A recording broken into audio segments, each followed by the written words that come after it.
इस बार 26 जनवरी को कर्तव्य पथ पर गणतंत्र दिवस के परेड समारोह में अगर आपकी नज़र बिहार के झांकी को तलाशेगी तो आपके लिए ये खबर निराश करने वाली है, क्योंकि इस बार झांकी में बिहार की थीम ही नहीं होगी। नालंदा के विरासत और तमाम बिहार के विरासत को संजोकर 2025 में परेड में शामिल होने वाली बिहार की थीम को इस बार जो है रोटेशन पॉलिसी के तहत उससे निकाल दिया गया है। यानी इस बार जो है बिहार के विरासत की झलकियां जो है कर्तव्य पथ के परेड में नहीं देखने को मिलेगी। यानी इस बार जो है जो दिल्ली सरकार का भी जो नाम है वो भी इस पूरे झांकी में नहीं आया है। यानी इस बार दो ऐसे स्टेट हैं, बिहार की बात कर लें और साथ ही दिल्ली की बात कर लें, वो रोटेशन पॉलिसी के भेंट चढ़ गया है। यानी पिछली बार 2025 में ही बिहार के इस थीम को शामिल किया गया था, जिसमें नालंदा की विरासत को दिखाया गया था। बड़े भाव विभोर हो गए थे लोग जब बिहार के थीम के इस विरासत को कर्तव्य पथ के झांकियों में देखा था। लेकिन अगले ही साल यानी 2026 में बिहार के इस थीम से के बिना सूना रहेगा ये कर्तव्य पथ की झांकी। बाकी आपको पूरी बात बता दें कि इस मामले में क्या कुछ हुआ है। बिहार को 2025 में कर्तव्य पथ पर धमाकेदार एंट्री की थी, पहली बार एंट्री की थी, और तब नालंदा विश्वविद्यालय और बुद्ध की भूमि को देखकर लगा था कि ये सिलसिला जो है इसी प्रकार जारी रहेगा और हर बार बिहार की झांकी जो है कर्तव्य पथ पर देखने को मिलेगी।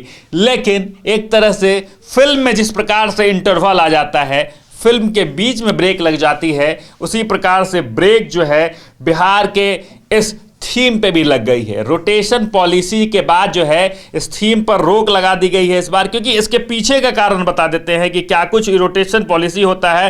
राज्यों के बीच झांकियों को लेकर होने वाले विवाद को खत्म करने के लिए रक्षा मंत्रालय ने एक नया नियम लागू किया है। इसके तहत हर राज्य को 3 साल के भीतर कम से कम एक बार का मौका दिया जाएगा। वहीं सूचना विभाग के अनुसार चूंकि बिहार को पिछले साल मौका मिल चुका था, इसलिए इस बार रोटेशन की वजह से उसे बाहर रखा गया है। इस बार कुल 30 झांकियां दिखेंगी, जिसका विषय और आत्मनिर्भर भारत और वंदे मातरम के 150 साल जो है इस बार पूरे तरीके से सेंटर ऑफ अट्रैक्शन जो है वो कर्तव्य पथ पर बना रहेगा। लेकिन इतिहास में पहली बार ऐसा होगा जब कर्तव्य पथ पर फिल्म इंडस्ट्री को मौका दिया गया है। यानी इस बार सिनेमा की झांकी भी जो है वो कर्तव्य पथ पर दिखाई देने वाली है। और इस ऐतिहासिक मौके पर हिंदी सिनेमा के दिग्गज film director Sanjay Leela Bhansali cinema जगत का प्रतिनिधित्व करते नजर आएंगे। वहीं ऑस्कर विजेता म्यूजिशियन MM कीरवानी वंदे भारत की नई धुन पेश करते हुए दिखाई देंगे। यानी बिहार को रोटेशन पॉलिसी के तहत एक तरफ जहां इस बार बाहर का रास्ता दिखाया गया है, वहीं बात कर ले इतिहास में पहली बार फिल्म इंडस्ट्री को कर्तव्य पथ पर मौका मिल रहा है अपनी झांकी प्रस्तुत करने का। और संजय लीला भंसाली इस तमाम जो झांकी है, जो फिल्म इंडस्ट्री की झांकी है, उसका प्रतिनिधित्व करते हुए नजर आएंगे। 26 जनवरी इस बार फिर से ऐतिहासिक होगा। ऐतिहासिक दीदार के लिए पूरा भारत तैयार होगा और उस झांकी के लिए तैयार होगा जो इस बार ऐतिहासिक पल का गवाह बनने जा रहे हैं। बाकी इन तमाम खबरों को लेकर आपका क्या कुछ कहना है, कमेंट बॉक्स में जरूर लिखें और देखते रहें सच टॉक।